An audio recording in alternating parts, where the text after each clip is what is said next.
Sénégal rec. Sénégal rec. Sénégal rec.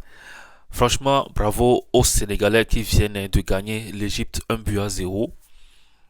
Le match était intense. Le match a été dominé, pratiquement 70-80% par les Sénégalais.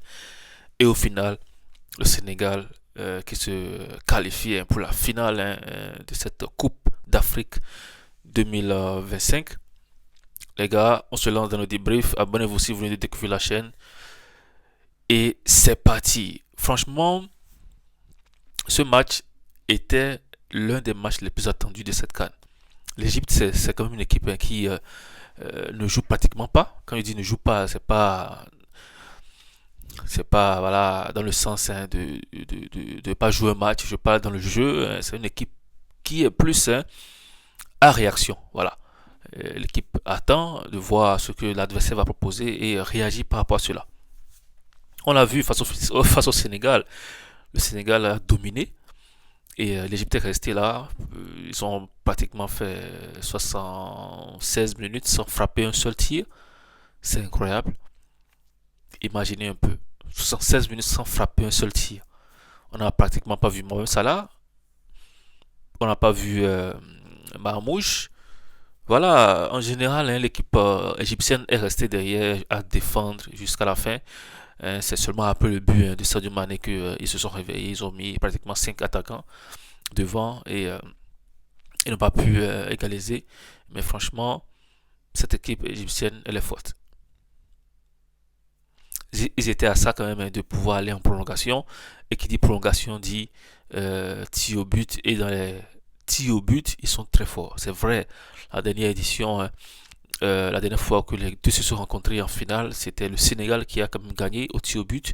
Mais en général, l'Égypte, ils sont allés beaucoup de fois en finale. Ils ont gagné beaucoup de fois aussi au tir au but. C'est dit que c'est une équipe qui se prépare très bien à cette compétition, à cette évaluation des tirs au but. Ils sont très forts. Et psychologiquement, mentalement, c'est des gens, voilà, ils sont prêts pour le combat. Quand je dis combat, je parle du football, ils sont prêts pour le combat. C'est pas une équipe qui va te proposer du tiki-taka sur le terrain. Vous avez vu comment les Sénégalais ont dominé pratiquement tout le match et ils sont restés là. Ils attendaient juste une occasion. Ils ont eu des occasions, mais franchement, la défense sénégalaise aussi, c'est quand même une bonne défense. C'est pas pour rien qu'ils ont plusieurs clean sheets à leur faveur. Et voilà, quand vous êtes une grande équipe, quand vous dominez du début jusqu'à la fin, souvent, très souvent, ça finit par rentrer. Et parfois aussi, c'est l'adversaire qui finit par vous marquer un but et vous perdez comme ça face à une, entre parenthèses, petite équipe. Parce que sur le papier, normalement, si on doit comparer les 10, 15, 20 derniers matchs des deux équipes, je pense que le Sénégal a plus d'atouts. Voilà. Avec plus de côtes sur le papier face à l'Égypte. Et voilà, ça finit pas payé.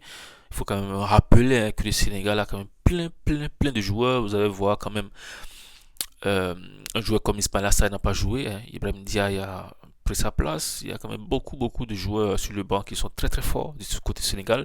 Le coach a quand même maintenu son équipe. Il y a seulement Koulibaly qui est sorti sur blessure. Et il a quand même fait confiance en cette équipe-là qui a tenu jusqu'à la fin, qui a gagné ce match-là. Sadio Mané, buteur, ça fait déjà 2 buts et 3 ou 2 passes décisives dans cette compétition. Le joueur il a 34-35 ans, mais il fait son match, il fait sa compétition. Bravo à lui, il a porté son équipe jusqu'à la finale. Bravo Sénégal. On se retrouve pour le match du Maroc face au Nigeria. Ça promet aussi, les gars. On se dit à tout à l'heure.